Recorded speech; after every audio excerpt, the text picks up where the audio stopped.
नमस्ते, मैं डॉक्टर कंचन गुप्ता आज आपको ये बताना चाहूँगी कि जो कुछ मैं आपके साथ साझा कर रही हूँ वह ईश्वर की ओर से मुझे प्रेरणा है। प्रत्येक आधी रात को मुझे किसी भगत की याद आती है, किसी दिव्य शक्ति का नाम याद आता है और दिव्य प्रेरणा से मैं सुबह सुबह उसके बारे में लिखना शुरू कर देती हूँ और रिकॉर्ड करके आपके सामने आपके लिए साझा करती हूँ।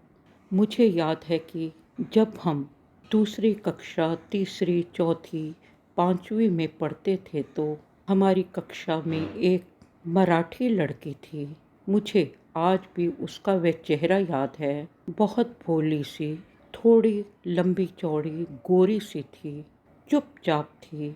जब भी हमारी परीक्षा एग्जामिनेशन होते थे तो वह एक पेंसिल बॉक्स खोलती थी और उसमें से विभूति निकालती थी और अपने माथे पर, गले पर लगाकर प्रार्थना करती थी। वह कहती थी कि वह शिरडी के साईं के भगत हैं, परंतु हम तब तक ये भी नहीं जानते थे कि शिरडी कोई जगह है या कोई बाबा हैं।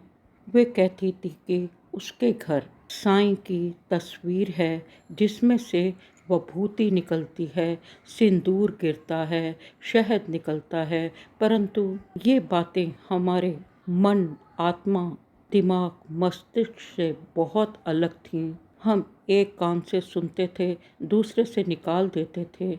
मैंने कभी किसी का मजाक नहीं उड़ाया, परंतु और भी लड़कियां थीं जो उसकी बातें सुनकर उसके पीठ पीछे बहुत हंसती थीं, उसका मजाक उड़ाती थीं और कहती थीं कि अगर साईं बाबा जैसा कोई है तो ये परीक्षा में इतने कम नंबर क्यों लाती है।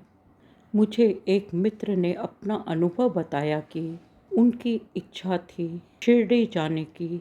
वे हर दूसरे महीने दिल्ली से शिरडी जाते थे, परंतु बस में जो रेलवे स्टेशन तक पहुंचती थी, ट्रेन में जो शिरडी पहुंचती थी, उसमें इतनी भीड़ होती थी कि उन्हें बहुत मुश्किल होती थी, परंतु उन्होंने फैसला किया जाना है, परंतु आसानी से जाना है। उन्होंने बताया कि जिस बस में बैठे उस बस में कोई सीट ना थी, परंतु उनके पास वाली सीट खाली थी।